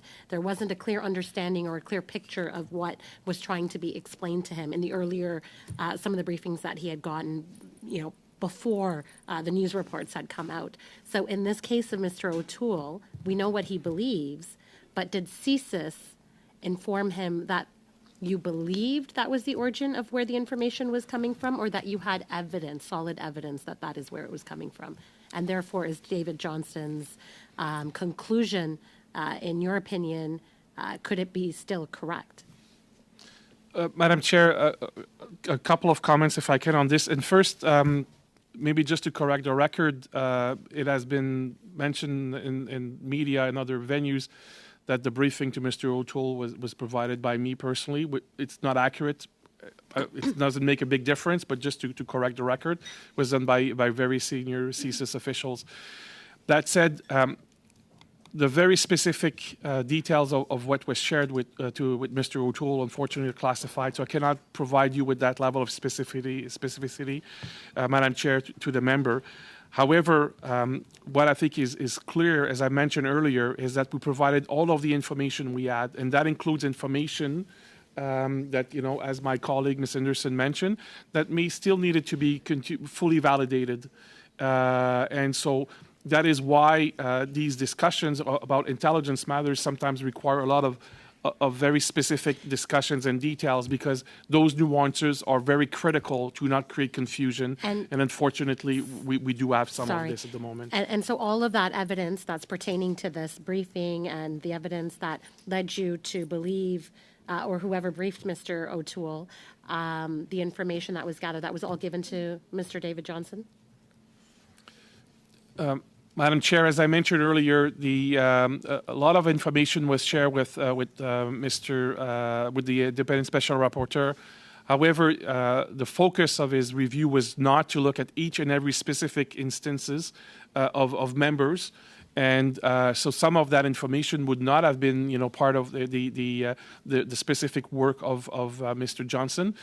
And as I said, if information has not been fully validated by CSIS, we would be very careful about sharing it for someone to draw conclusions based on the information that we have not validated yet.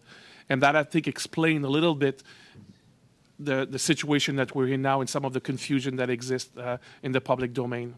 That was very helpful. So it was unvalidated. Thank you. We are entering into our fourth round. Mr. Cooper? Mr. Berthold, suivi par Mr. Mr. Berthold, followed by Mr. Turnbull. Thank you, Madam Chair. I'm coming back to an important topic, this spending of the organization.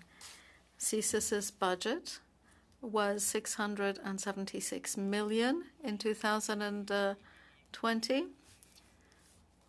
Madam Chair, I will take the member's word for it. It does seem to be the right number. In the main estimates, additional amounts were needed, 648 million to combat foreign interference. That was for 2022-23. Would you... Well, the total budget, Madam Chair, is approximately on that order. The budget for foreign interference would not be that large. I'm saying including the amounts added. Yes, that seems appropriate. So that's close to 20 million more than the preceding year, 2021-22. So you have 648 millions worth of agents' information that is compiled and collected to create reports to send to people who make decisions based on those reports. Is that accurate?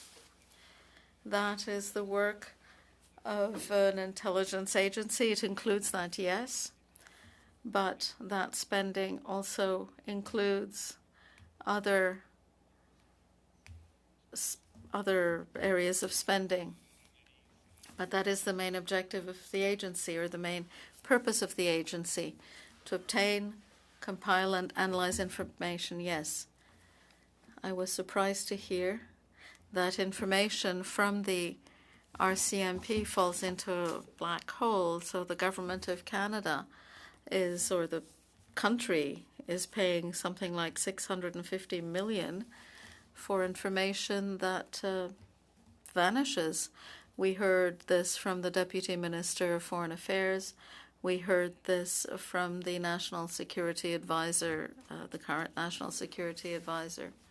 So how can it be that an intelligence agency costing 650 million, with all the effort that you make, with all the information that you collect, how is it that the information falls into a black hole? That's unacceptable. Madam Chair, I can say that one of the most gratifying aspects of the work we do is knowing that each and every day, everyone in the RCMP and the intelligence community has a role in protecting Canadians. We care deeply about this. We're passionate about what we do, and people are very committed. There is no doubt that having a system where we don't derive maximum information or usefulness from each information item, that is something to be considered, and we are taking advantage of this opportunity to make sure that resources are appropriately channeled to protect all Canadians where threats against Canadian interests are growing. In other testimony, we heard that CSIS was not necessarily responsible for conveying information. Minister Blair, though, did say very clearly that the decision that he would not receive the information was made by you. I'm not saying he wasn't informed. What I'm saying is that the minister stated that he would have to ask the director of CSIS why CSIS did not convey the information on Michael Chong to him. Don't you find that's very significant indeed? Madam Chair, I've had an opportunity to answer questions. Information did not reach the minister quite clearly, and that failing is something that we have to remedy as quickly as possible. This will be my last question tonight. On the black hole, do you have a message for the Deputy Minister who sent you these IMUs? Because nothing will be settled. There will be no new laws before this evening. Is there a way that you can convey to senior officials that if they receive an IMU, the first thing they have to do that day is read it?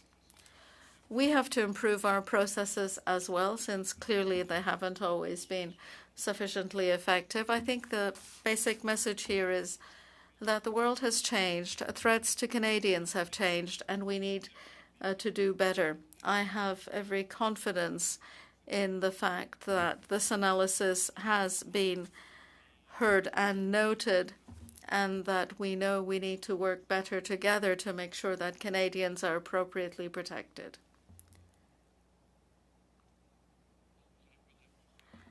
I would have no answer to that comment, Madam Chair. I appreciate that. Mr. Vigneault, you have been very kind and responded to our request to appear quite quickly before the committee. We will take a little more of your time tonight, if we may, to make sure that everybody has the time needed. We appreciate your presence, both of you. We continue with Mr. Turnbull for 5 minutes. Thanks, Madam Chair. So in Mr. Johnston's report, he identifies shortcomings that are, I think, have been long-standing in terms of the flow of information, and sort of identifies communication gaps. When Ms. Thomas was here, she talked about how CSIS actually collects and sits on a lot of intelligence for a period of time. One of the things that I've been wondering is how long does it take to build a profile or a dossier of information on average before you actually share it? Like, how long do you sit on intelligence before you share it? So thank you. Excuse me. Thank you very much for the question, Madam Chair. It really depends on the investigation that we're engaged in. So as I had indicated earlier, when we start an investigation, our threshold is we suspect because of information that we've started to collect. And depending on that piece of information, and each piece of information, as I noted, is assessed on its own merit. And then we look at it and how it fits into the greater picture.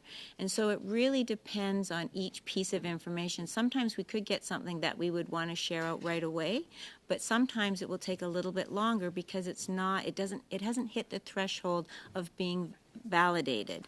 And really it impacts our credibility. If we just sent everything out immediately without having a proper look at it and assessment of it, it could really impact the credibility of our organization and the ongoing information that we share. So it really depends on what we're collecting, how the investigation is moving forward, the quality of the sources that we are working with. So there's sort of a threshold where you suspect something, which then gives you sort of license to investigate and gather additional intelligence. You're piecing together a picture, and then is there another threshold that you reach that says, okay, now is time to actually share this up the chain with other parties, i.e., ministers' offices, etc. Is that right? So what's that threshold?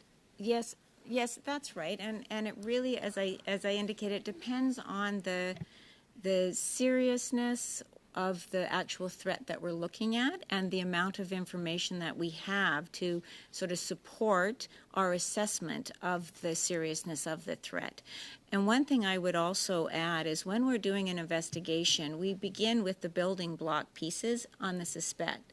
But sometimes you get to the point where we recognize the threat is serious enough that we actually need to go to a federal court and get a federal court warrant in order to be able to investigate the threat that much more.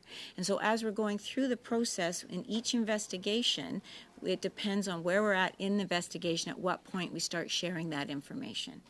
When we're talking specifically about foreign interference, that is something that we have been building a picture of this for a very long time as an organization.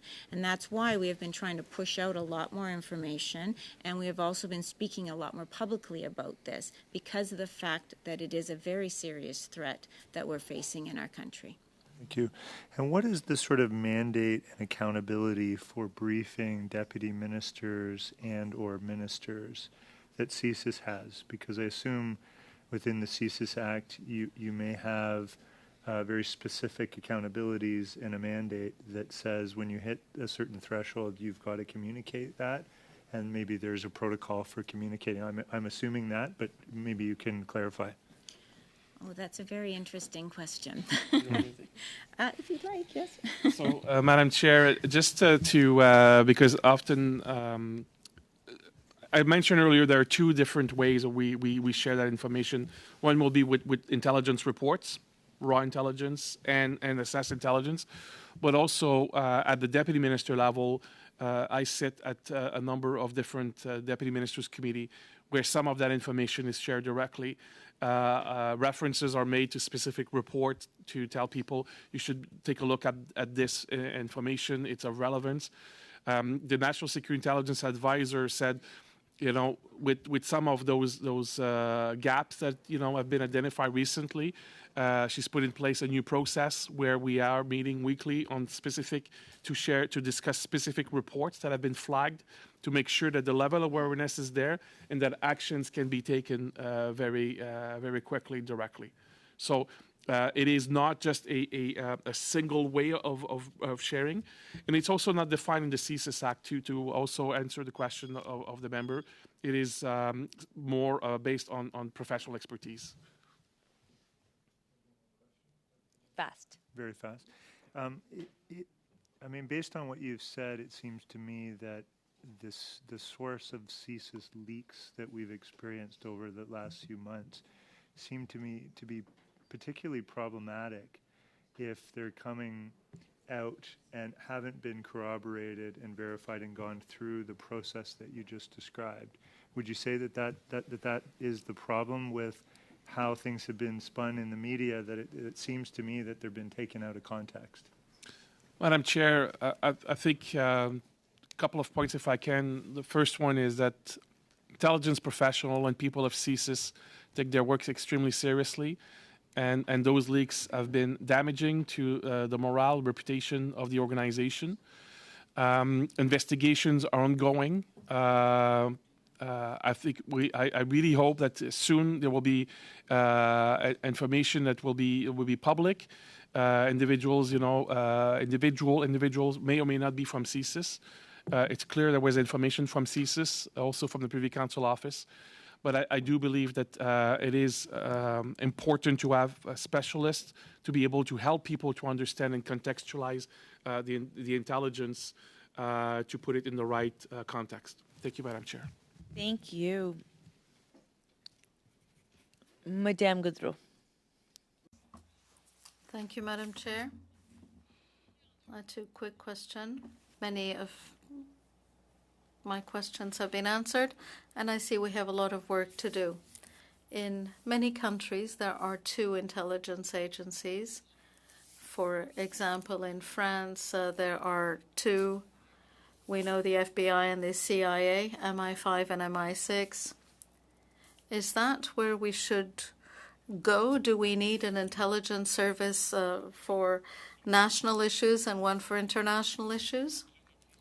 That question has been raised a number of times over the past decades. Something that is not necessarily clear is that CSIS is a single agency with a very specific mandate.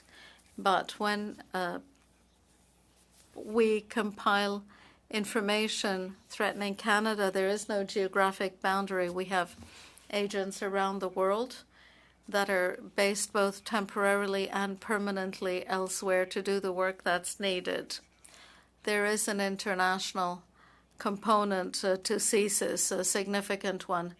Many countries have established procedures and processes using 2 agencies. The process of reflection that is being engaged in should be open. And to be very frank with a member, Madam Chair, I would say that this would not be necessarily the place where we should look to see what the failings in the system are and better protect Canadians. Since I have a little time, well, there's so many things going on.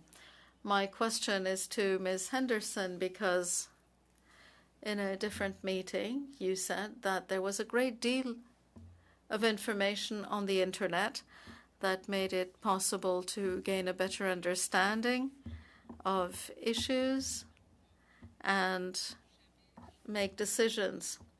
I would never have otherwise taken the time to read this report so thoroughly and read about strategies to protect me from threats to myself. Now, how is it possible to have the tools, the transparency, and everything else that's needed to stave off potential threats?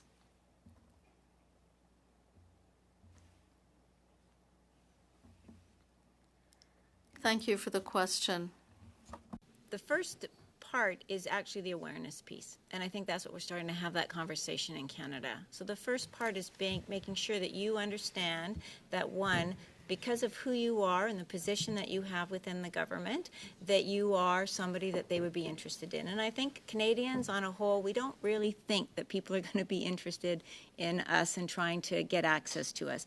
But we are. We are a very strong nation. We have a lot of good work going on, and we are considered a moderate power that can engage.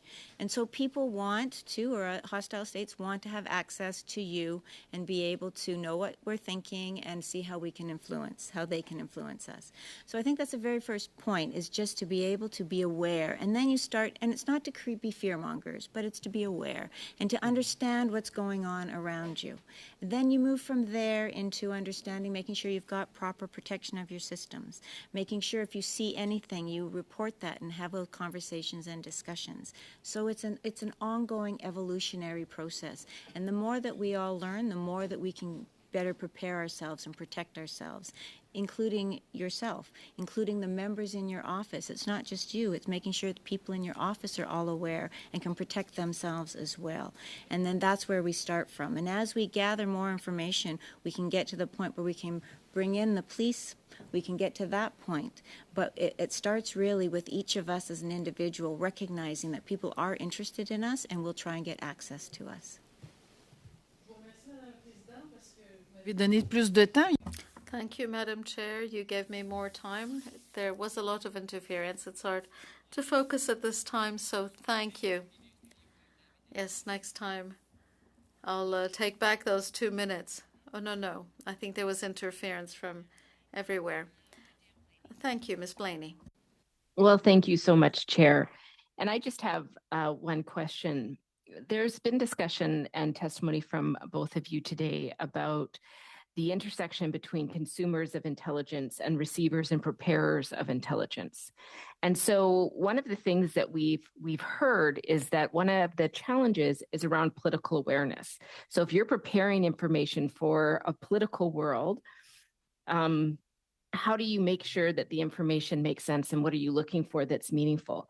So we have heard testimony from some of the national campaign managers who said that during the election, the interactions that they had to learn about foreign interference and be briefed really felt like a ticky box. It didn't really give them what they needed to assess the issues more fulsomely.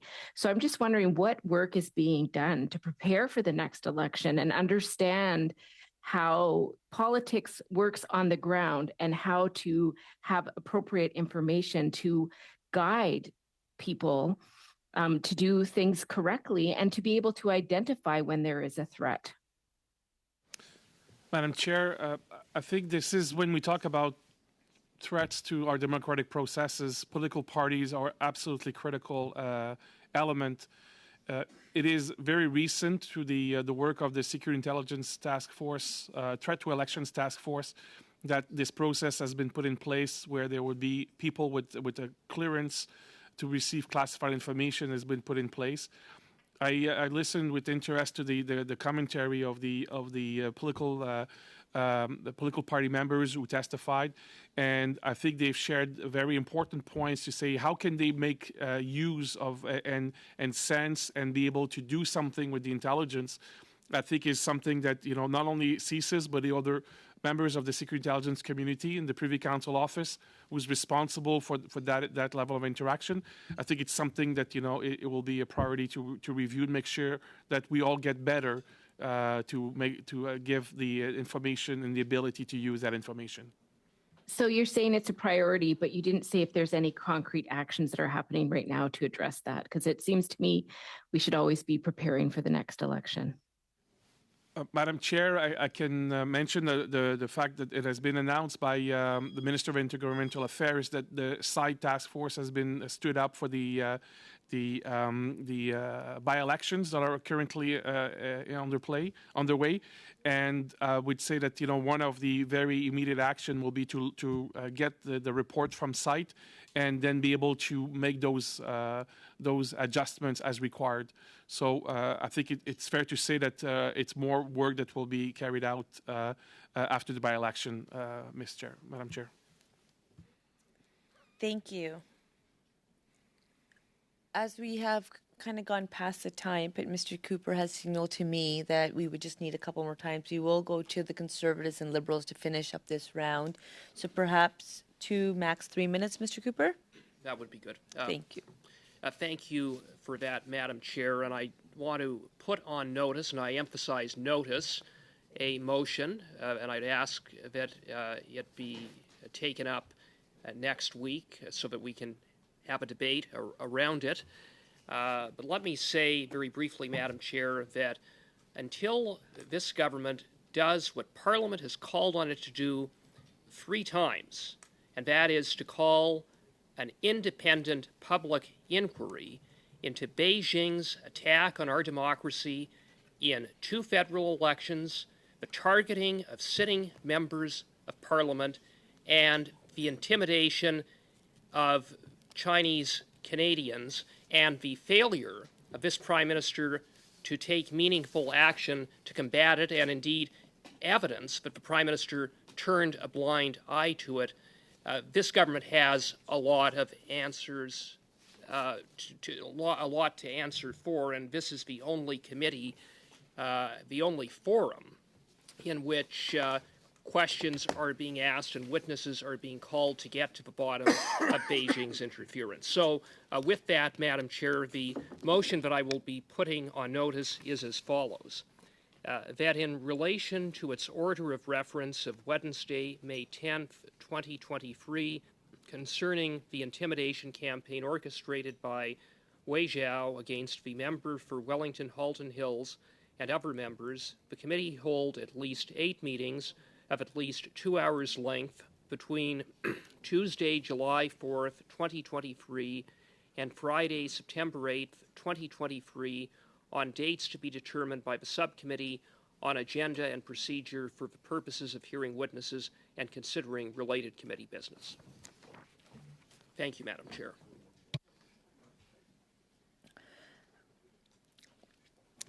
Thank you, Mr. Cooper.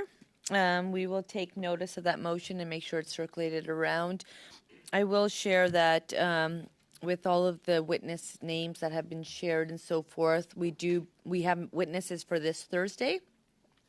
We do believe that we'll be able to have a meeting on Tuesday morning with the witnesses that have been shared. This Thursday, we will be notified by the House of Commons if we have resources on Tuesday evening, and should we have those resources, this is when I would take up this notice of motion, unless members have other thoughts, and I would always welcome them because I think it was kind of you to provide notice and to allow us to come to the conclusion of this meeting by finding time next week for suitable resources. With that, you're good? Excellent. To end us off, Mrs. Romanado, 3 minutes to you.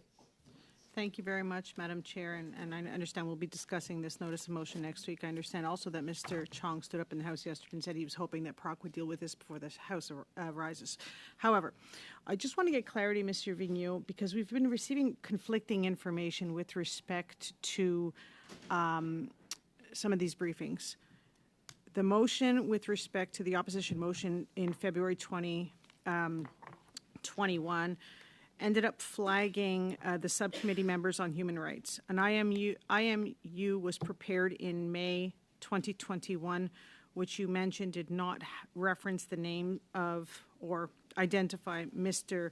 Chong. However, that prompted a briefing from CSIS with Mr. Chong on June 24th, 2021, a defensive briefing. Subsequent to that,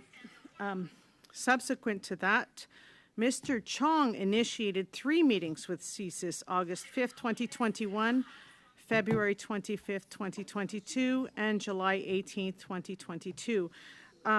Madame Henderson, you mentioned that part of bringing defensive briefings to members of Parliament is to educate them, educate their staff, and some of the tactics used by state actors. Would you say that it could be accurate that CSIS was trying to solicit information from Mr. Chong to augment the intelligence that you were gathering? So thank you very much for the question, Madam Chair. The purpose of the personal security briefings is so that individuals are aware of what's happening around them. What we hope is that if they are aware, then yes, they will discuss with us. The original intent is not to go and try and get information from them at all. It really is to create that awareness among the individuals so that they can protect themselves if they see anything. And then if they so choose, they can come back and talk to us about it. So in that regard, we heard this morning the then NSIA, Mr. Morrison, stated that no MPs were named. However, in the Johnston report on page 27, clearly indicates that the current NSIA has acknowledged to Mr. Chong that her predecessor at the time received the memorandum that described the potential action against Mr. Chong, and that also references the May 2021 UMC. So I'm not quite sure because there's a conflict of information here. We're being told that the IMU and the assessment did not reference any specific MPs, but yet the report says it does. We have some people saying it does, and we have other people saying it's not. So I'm not quite sure. And this is public information, so I'm trying to get it. Again, I'm not asking what was in it, but there's some conflicting information here. So, Madam Chair, I'll try to hopefully provide a little bit of clarity. The IMU note did in fact contain specific names. The July report that I think you referred to was an assessment, and the specific names were not included in that. As I mentioned, those names are available if there is a need for someone to know or to understand or determine that, okay, I need to do something with this. Those names are therefore made available. It's just for a question of accountability and making sure we respect privacy of people. We just would not put, necessarily the names of people all the time in those reports. But hopefully that helps the member, Madam Chair, to with some of so many different reports and so many different references. Thank you, Madam Chair. Thank you. With that, Mr. Vigneault and Madame Henderson, it was really nice of you to take the time to be here with us. Thank you for being generous with your time, because you've provided us more than we anticipated. And we do want to thank you for your service and your time on behalf of all PROC committee members. If there's anything else you would like to add, please just share it with the clerk, and we will have it provided in both official languages to all members. With that, we wish you the best and thank you for your service. For members, we'll see you next Tuesday. Meeting adjourned. Shoot. We will see you on Thursday. Meeting adjourned.